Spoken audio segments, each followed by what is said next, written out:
Аялагчдын ярьж хэлдгээр далайн ижийн хүслийн хадыг зорих иргэдийн тоо жилээс жилд өснө нэмэгдэж байгаа.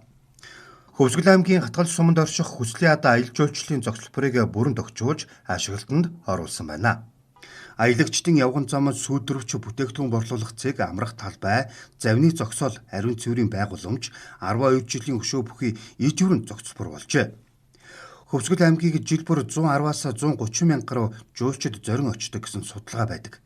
Тэдний ихэнх нь очдог газруудын нэг нь хүслийн хад. Өмнө нь иргэдийн аюулгүй байдлыг хангаагүй улмаас хүн унаж бэртэх эрсдэл их байдаг бацаа. Зохицлбор ашиглалтанд орсноор аюулгүй аяд ухтай орчинд амарч аялах боломж бүрдэж өгсөн байна.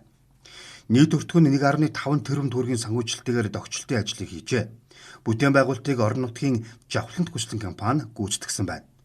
Хөвсгөл нуурын зүүн эрг орчмоос нуурлууд төрж орсон уг хадан хушууг нутгийн иргэд сумаа сэрдэг хэмээн нэрлэдэг.